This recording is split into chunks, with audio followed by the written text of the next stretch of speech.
윤석열 대통령 당선인 측이 오늘 대통령실 인선을 발표를 했습니다. 또 여야는 검수완박 입법을 놓고 강대강 대치를 이어가고 있죠. 자, 어제 입법 과정에서는 국회가 또다시 아수라장이 됐습니다. 두 분과 정치권 소식 이야기 나눠보겠습니다. 한상희 가천대 교수 이종근 시사평론가 모셨습니다. 어서 오십시오. 안녕하세요. 예. 대통령실을 슬림화하겠다. 윤석열 당선인의 그런 의중이 반영된 인사 같습니다. 정책실장 없어지고, 그러니까 3실 8수석 지금 체제였는데 지금 2실 5수석 체제로 바뀌었어요. 지금 이런 슬림화, 오늘 조직 개편 인사 어떻게 평가하십니까? 제가 윤석열 후보자를 그러니까 당선자를 칭찬한 적이 한 번도 없는데 네. 전 잘했다고 봅니다. 그런가요? 왜냐하면 한국은 지금 대통령의 권위가 너무 강한 나라예요. 권위가 굉장히 강한 나라입니다. 권력보다도. 네. 그런데 이 청와대 비서실이 커지면 부처가 상당히 일을 하는데 대통령과의 소통에 뭔가 끼어 있는 게 됩니다. 그래서 원래 이런 대통령은 부처랑 해야 되거든요. 예. 청와대 비서실은 참모 조직일 뿐이에요. 근데 그 참모 조직이 비대하다 보니까 중간에 자꾸 결정을 하려고 들고 예. 이런 것 때문에 지속적으로 이 대통령실 지금 대통령실 또 청와대 나올 뻔했습니다만 네. 대통령실을 줄여야 된다는 것은 지속적으로 정치학에서 요구해 왔던 거예요. 우리가 청와대 정치 구조를 깨야 한다는 게 논문 자체로 쓸 정도로 예. 했기 때문에 저는 이렇게 대통령실을 좀 슬림하게 만들겠다라는 것은 굉장히 잘하는 것이라고 보고요. 네. 다만 두 가지 정도 이제 우려가 좀 있습니다. 하나는 작게 줄여놓고 기존처럼 일을 하려고 하는 경우예요. 이렇게 되면 이게 업무 로드가 너무 걸려가지고 그러네요. 오히려 과부하네요. 업무가 과부하돼서 결정이 늦어질 수가 있습니다. 그럼 정부가 오히려 굼뜨게 움직일 수가 있어요. 그래서 예. 조직을 줄였으면 그만큼 권한도 내려 보내야 돼요. 그게 되게 중요하고 두 번째는 제가 이번 그 조직 개편을 보면서 한 가지 좀 우려되는 부분이 있는데 대통령에게 가장 중요한 것은 인사권입니다. 예. 그런데 인사 검증을 지금 법무부로 내려보냈거든요. 이렇게 되면 대통령의 아주 중요한 권력 중에 하나가 지금 법무부로 넘어간 게 되고요. 또 하나는 법무부가 너무 강해져요. 예. 그러니까 단순히 인사검증이 장차관 이런 문제가 아니라 2급 이상으로 승진을 할 때는 인사검증을 받습니다. 근데 인사검증을 받는데 그걸 법무부에서 한다? 다른 부처가 법무부의 심기를 건드릴 수가 있을까요? 이런 문제 때문에 항상 인사검증 부분은 대통령이 가지고 있게 되는 거죠. 그걸 가지고 권력을 장악하고 그걸로 정부를 통제하는 겁니다. 이런 부분에 대해서 어떻게 좀 아는 분이 고쳐주지 않을까 생각을 했는데 이번에도 보니까 그 부분은 좀 빠진 것 같아요. 그런 고려가 좀 계속 법무부로 그냥 계속 간 것 같아요. 공직기강만 남겨놓고. 그래서 이런 부분이 두 개 우려가 되긴 하는데 그럼에도 불구하고 대통령실을 줄이려고 하는 노력, 슬림하는 노력은 좀 평가받을 만한 일이라 생각합니다. 그렇군요. 정책실 없어졌고 민정수석, 일자리 수석, 인사수석 없어졌습니다. 어떻게 평가하십니까? 일단 정책실이 없어진 건 저도 교수님이 맥을 잘 잡으셨다고 굉장히 공감을 하는 부분입니다. 왜냐하면 지난 정부 때 그 부동산 문제 한참 부동산이 수십 번 정책이 나오는데도 잘 안 잡혔을 때 대통령이 긴급하게 국토부 장관을 부른 적이 있어요. 청와대에. 그래서 독대를 했습니다. 그런데 알고 봤더니 3개월 정도를 국토부 장관을 만난 적이 없는 거예요. 그 독대의 뒷 배경을 봤더니. 그렇다면 3개월이라 하면 그 전에 사실 부동산 문제가 핫 이슈였거든요. 정부가 계속 한 달에 한 번 꼴로 지금 막 부동산 정책을 내놓을 때였어요. 네. 그러니까 그만큼 지금 부처에 힘을 실어주지 않는구나. 이 전체가 이 문재인 정부, 문재인 청와대를 보면 정책실 밑에 굉장히 많은 또 비서관들이 있었거든. 각 이 파트별로. 그래서 그것이 장관보다 사실은 그런 비서관들과 함께 일을 해왔구나. 주도권은 장관이 쥐지 못하고 있었구나라는 게 그때 참 이렇게 그 언론에 드러난 어떤 사건이었거든요. 그렇기 때문에 윤석열 당선인이 후보 시절에 헌법에 있는 그대로 하겠다. 즉 헌법에 있는 게 어쨌든 총리가 권한을 어느 정도 갖고 내각을 중심으로 중심으로 해서 전국이 운영돼야 되는데 워낙에 예전에 차곡차곡 정부가 지나가면서 청와대 인원이 늘어나면서 가장 정점이었던 게 노무현 청와대가 정점이었다가 이명박 박근혜로 넘어오면서 두 정부에서 청와대를 좀 줄였거든요. 다시 이번에 많이 좀 늘어났어요. 문재인 정부가. 예. 그래서 어찌됐든 철학적으로도 미국도 마찬가지 아닙니까? 공화는 큰 정부, 민주는 작은 정부를 지향하는데 철학적으로도 어쨌든 보수 쪽 이 정당에서 작은 정부를 전체적으로 지향하는 것 그건 맞는다고 생각을 하고 예. 이것이 결과가 어떻게 나오느냐 그건 진짜 이 얼만큼 권한을 내각에 주느냐에 달려 있다고 보고요. 예, 일자리, 민정 이 두 부분은 사실 좀 아픈 부분이 좀 있어요. 역대 어떤 정부의 청와대에서 특히나 문재인 청와대가 잊고 싶은 기억이 아마 일자리 현황판일 겁니다. 뭐 만들자마자 사실은 없어지는 그 비극을 맞이했거든요. 그래서 그런 그 민정 일자리 수석이 없어진 만큼 그런 일들이 얼만큼 내각에서 제대로 이 결과물을 내느냐 예. 거기에 앞으로 이 지금 평가가 달려 있다고 봅니다. 얼마 전 손석희 앵커랑 그 청와대에서 대담할 때 뒤에 얼핏 일자리 판이 좀 보였던 기억이 나네요. 며칠 전에요.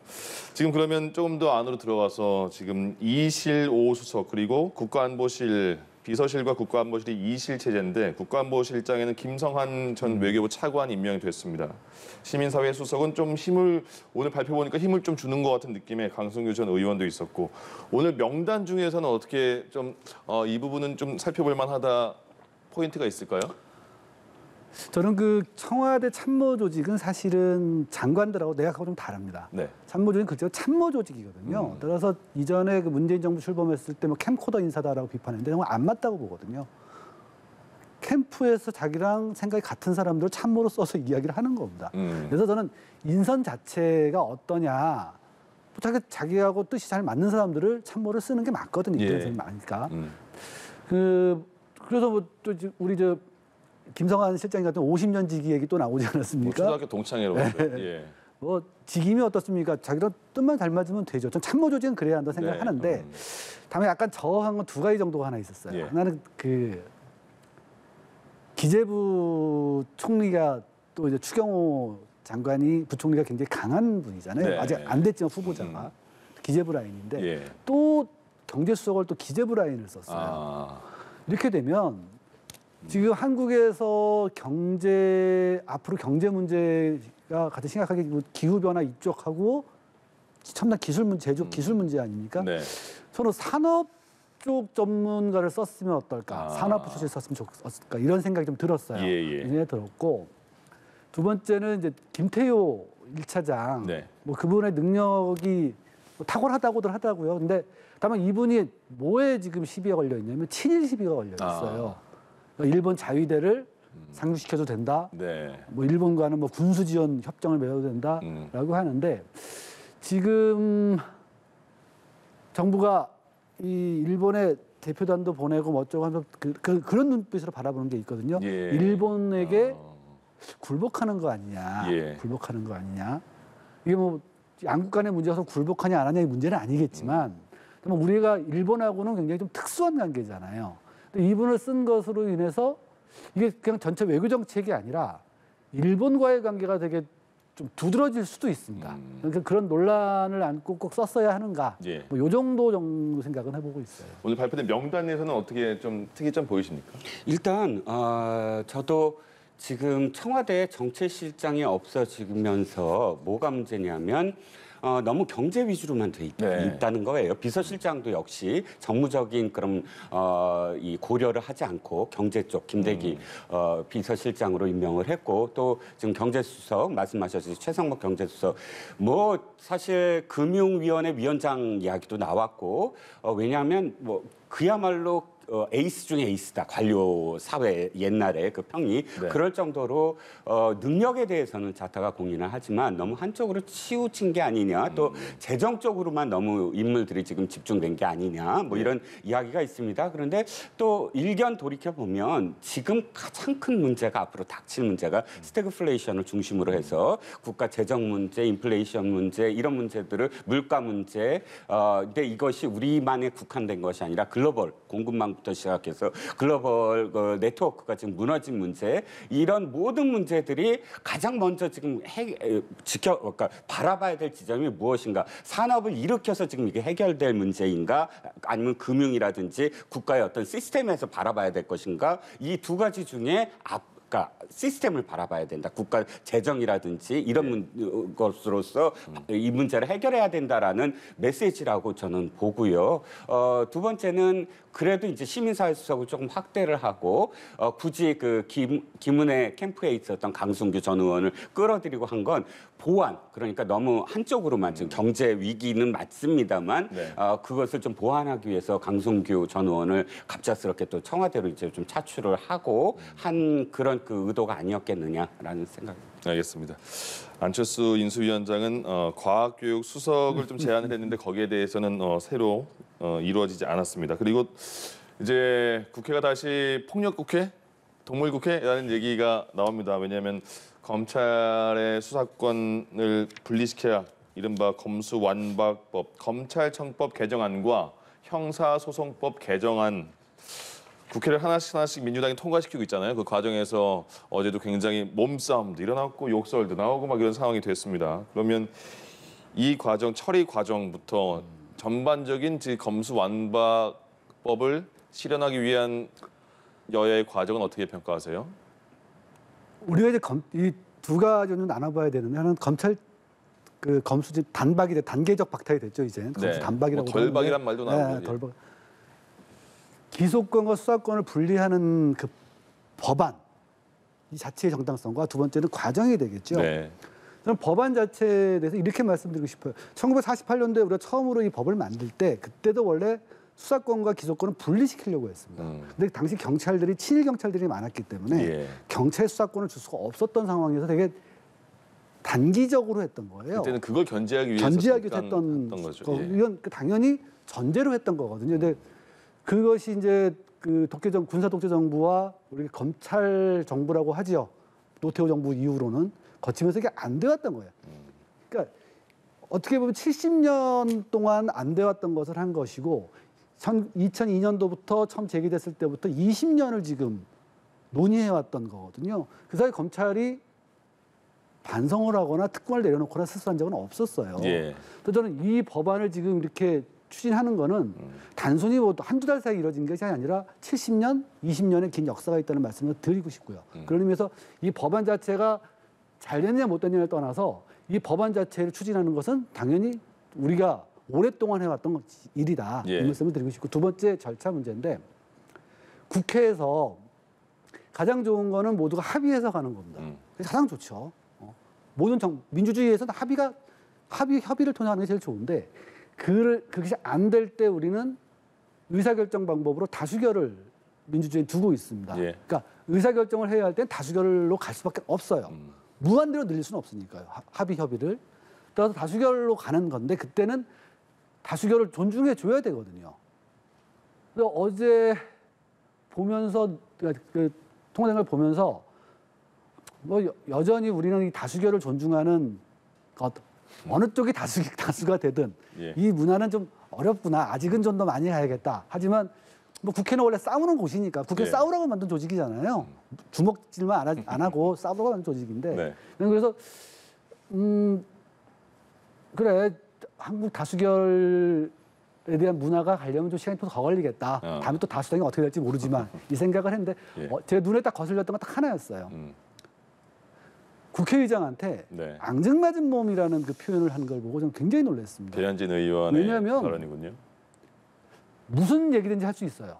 그건 맞습니다. 하지만 타인의 신체를 가지고 그거를 비아냥거리거나 하는 거는 이건 일반인들도 사회의 지탄을 받아 마땅한 행동이거든요. 그런데 예. 국회의원이 어쨌든 자기 조직의 수장이 국회의장한테 앙증맞은 몸으로라는 그런 표현을 쓴다면서 비아냥거린다는 건 이건 굉장히 부적절한 일입니다.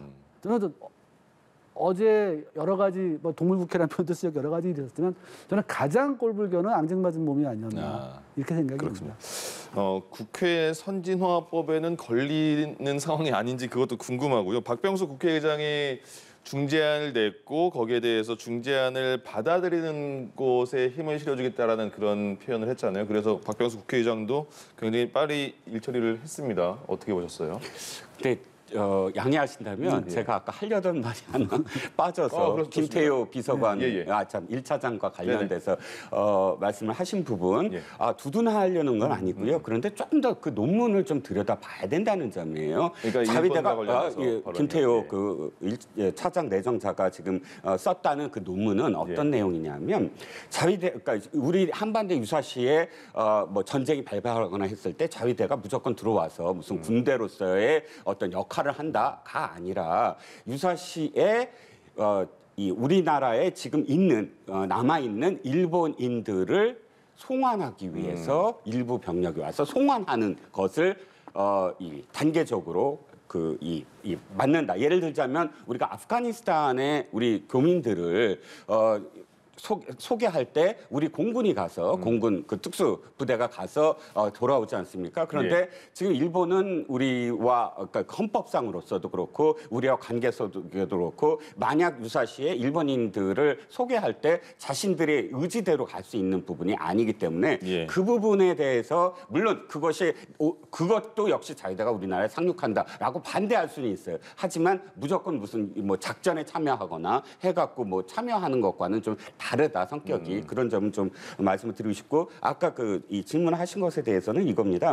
맞아요. 저는 지금 일단 첫 번째는 국민의힘이 잘못하고 있다라는 게 자신들의 입장을 바꾼 것에 대해서 국민적인 어떤 설득력이 없다는 거예요. 그렇다면 일단 그것을 받아들인 원내대표라도 교체를 하고 그 책임을 다 지고 교체를 하고 그다음에 다른 어떤 명분을 해서 국민들을 설득해야 되는데 그 과정 없이 지금 저런 어떤 지경까지 왔다. 첫 번째 건 국민의힘이 잘못했어요. 하지만 또 그 명분을 박병석 의장이 준 것도 맞아요. 박병석 의장이 이것을 드라이브를 거는 이유를 어떻게 얘기했냐면 합의안을 안 받아들였지 않느냐. 난 합의안을 갖고 합의를 하는 정당과 함께 하겠다라고 얘기했어요. 그러면 그 합의안에 어떤 내용이 그대로 담보가 되어 있느냐는 거예요.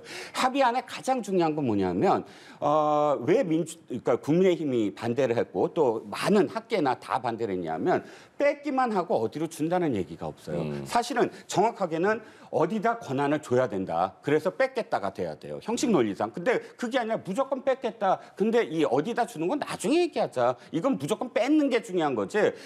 근데 권력이란 건 가장 중요한 건 얼만큼을 어디서 어떻게 행사하느냐가 지금 중요한 거 아닌가요? 왜냐하면 이 권력이 집중돼 있기 때문에 지금 뺏는 것이잖아요.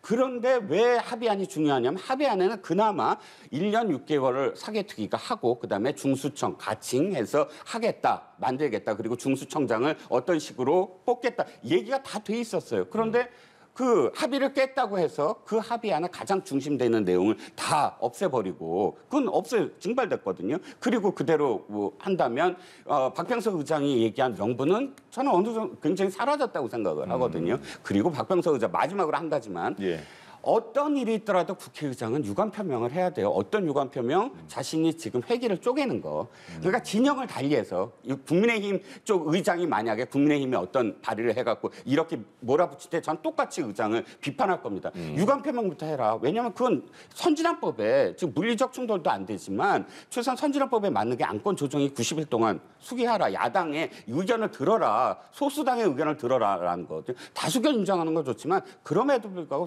다수결을 마지막까지 어쨌든 소수의 의견을 들어라는 게 선진화법에 명명백백히 있는데 이런 식으로 회기 쪼개기 국회의장이 직접 지시하면서 한다? 그거는 어쨌든 사과부터 국회의장으로서는 사과한다. 그것부터 시작을 하고 저렇게 받아들였어야 했다라는 생각이 말씀하신 것처럼 그 회기 쪼개기가 되면서 국민의힘 필리버스터는 완전 무력해졌고요. 그래서 계속 검찰청법 개정안 본회의 통과했고 이제 다시 5월 3일에 형사소송법 개정안을 통과시킨 다음에 그날이 뭐 마지막 국무회의라고 하던데요. 그 문재인 정부에. 그래서 국무회의가 보통 오전에 열리니까 본회의에서 처리되면 국무회의를 오후로 연기하던가 다른 날로 미뤄서 5월 3일 또는 어쨌든 그 이후라도 국무회의를 연기하면서까지 처리를 해야 된다 이런 얘기가 나오고 있던데 마지막까지 처리 잘 될까요? 문재인 대통령의 마지막에 결단도 남아 있고요. 예, 저도 뭐 잠깐 말씀을 드리면 우선 이 검찰 기소권 수사권 분리가 90일 안건 조정이 말씀하셨는데 20년을 간 겁니다. 20년을. 20년 동안 안건 조정을 했어요. 네. 더 이상 뭐 할 게 있겠습니까라는 부분이 하나 말씀드리고 싶었고, 두 번째는 그 부분, 이 회기 쪼개기로 인해서 이 필리버스터를 무력화하는 것, 이건 사실 굉장히 안 좋은 전통이에요. 예. 이게 아주 안 좋은 전통입니다. 그러니까 좀 격렬하게 반대하기 때문에 이제 이런 일이 벌어지는 건데, 그러니까 민주당이 저는 그러니까 했으면 좀 1, 2년 전에 했으면 네. 딱 좋았을 거예요. 그러다 지금 어떻게든지 이 한동훈 법무부 장관의 그런 얘기를 시작해가지고 급히 밀어붙이고 있다는 부분에 대해서는 분명히 민주당이 관리 잘못한 거고 실수한 겁니다. 해야 할 일을 하더라도 그 적절하지 않는 절차를 한다면 잘못하는 거거든요. 예. 그런 부분에 대해서는 민주당도 또 그 받아들인 국회의장도 유감 표명이 있어야 한다는 이 선생님 말씀은 굉장히 전 유의미하다고 보고요. 예. 다음 이제 과연 대통령께서 이거를 공포할 것이냐? 저는 지난번에 인터뷰에서 말씀하신 데 답이 있다고 생각을 합니다. 그러니까 인터뷰에 말씀하신 것, 네. 이 중재에 대해서 잘 됐다. 그리고 실제 여야가 합의를 했잖아요. 그러니까 박병석 의장의 중재안이 중재안을 잘 됐다 네, 받아들인 거에 중재안을 대해서. 받아들인 것이 잘 예. 됐다. 그게 단순한 게 아닌 게 원내 최고 의사결정 기구는 의원총회입니다. 단순히 권성동 원내대표가 혼자 오케이 이렇게 한 것이 아니라 네. 의원총회를 열어서 네. 의원총회 의결을 가지고 합의를 했거든요. 당연히 대통령은 국회의 합의를 존중하는 거고 자기는 잘 됐다라고 본다. 단계적으로 가는 것이. 라고 말씀하셨는데 이것이 한동훈 장관 후보자의 한마디 때문인지 갑자기 공당의 앞으로 여당이 될 정당의 의원총회가 뒤집어져 버렸어요. 예. 이런 상황 때문에 이제 이런 일이 벌어진 건데 원래 합의로 쭉 갈 수 있었던 것이 대통령이 받아들여서 이걸 공포 안 한다는 것도 되게 좀 우습게 됐습니다. 네. 당신이 굉장히 이걸 잘 됐다. 이렇게 합의된 것이 다행이다라고 말씀을 하셨는데 그 합의안 중에 아까 말씀하신 그 중수청 받았다 그러는데 지금 중수청이 왜 받았는지에 대해서는 서로 얘기가 달라요. 민주당은 국민의힘이 빼라 그랬다 그러고 국민의힘은 빼지 말라 그랬다고 하고 지금 서로 얘기가 다른데 예. 어쨌든 그것을 논의하기 위해서 사법개혁특별위에 사개특위가 지금 만들어지지 않습니까? 6개월 내에 만들어져가지고 그걸 만들어지면 돼요. 이런 상황, 이런 정도까지 됐으면 대통령은 받아들이라고 봅니다. 그리고 국무회의는 아마 여태까지 모든 대통령이 마지막 국무회의 이후에는 국무위원들과 오찬을 하는 게 거의 전통처럼 돼 있어요. 근데 이제 10시에 국회가 열리면 바로 표결이 되고 요즘은 들고 청와대로 가는 것이 아니라 인터넷에서 클릭하면 바로 이송이 됩니다. 이송이 돼서 한 10시 한 20분이면은 청와대가 받아가지고 이제 그러니까 벌써 받아가지고 국무회의 안건을 올릴 수가 있어요. 저는 그래서 한 11시쯤 되지 않을까. 11시쯤 하시고 알겠습니다. 식사들 하러 가시지 않을까. 저는 이렇게 생각을 합니다. 일단 대통령은 거부권을 행사하지 않을 것이다 이렇게 말씀해 주셨네요. 자, 이제 문재인 대통령이 작년이에요. 작년 이맘때 작년 한 3월 달쯤 그 검수완박 얘기가 또 나왔습니다. 열린우리당 당시 열린민주당 당시 의원들을 중심으로 해서 검수완박 해야 된다 하고 당시 그 민주당도 뭐 급격하게 돌아갔어요. 검수완박 하겠다고. 그때 제동을 건 게 문재인 대통령입니다. 이유는 어떻게 됐냐면 이유가 여야가 합의를 안 해서가 아니에요. 이유가 뭐냐면 자 우리가 힘겹게 검경수사권 조정을 지금까지 해왔다. 시기상조다. 검경수사권 조정이 그대로 현장에 그 뿌리 박을 때까지 좀 지켜봐야 되는 거 아니냐. 이게 이유였어요. 그렇다면 지금 1년도 안 지났습니다. 현장 혼돈이에요.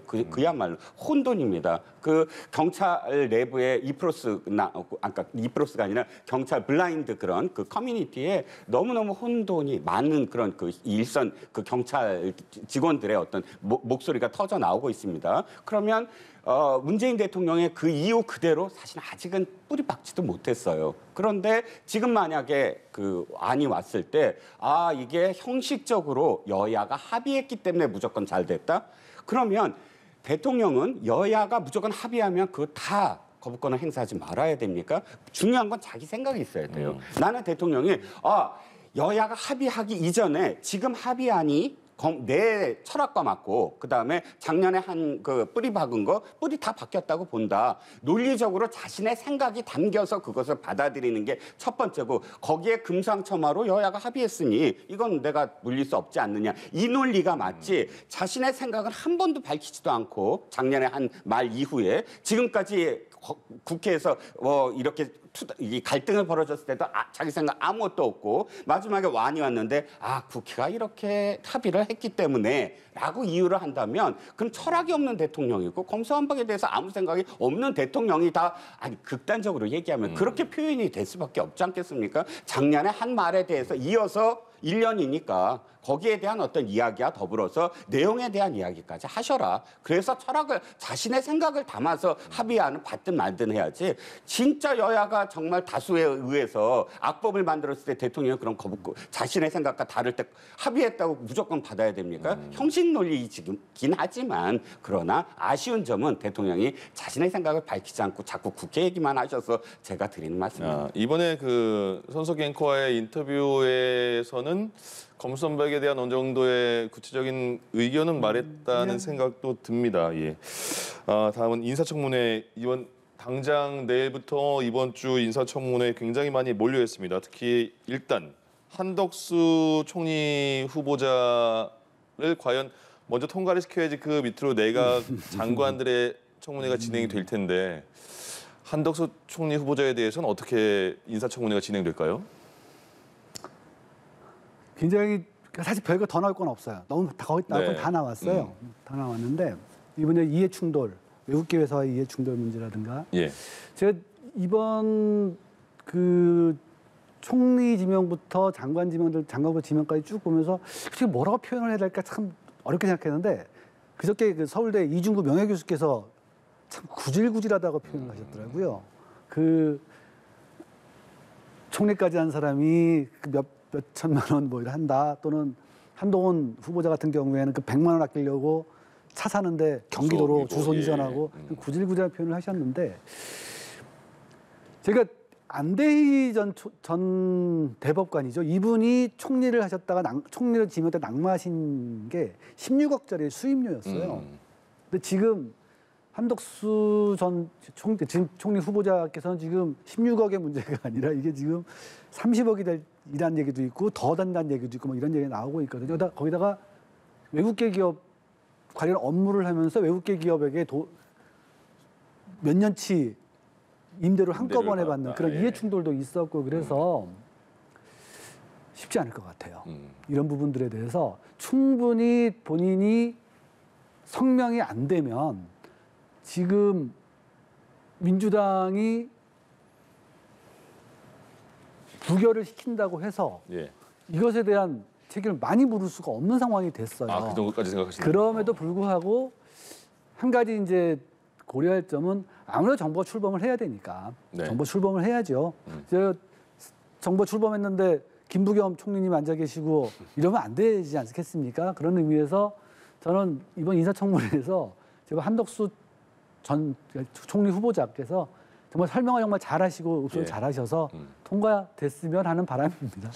한덕수 후보자 지금 뭐 나올 만한 건 다 나왔다. 근데 정말 민주당에서 오케이 안 해주면 안 되는 거잖아요. 총리니까요. 어떻게 전망하세요? 일단 한덕수 후보자와 관련돼서 안대희 대법관이 또 소환을 하셔서 제가 기억에 갑자기 나는데 안대희 대법관이 사실 그 수억에 관한 그 수임료 액수가 전체적으로 기간이 한 수개월이었어요.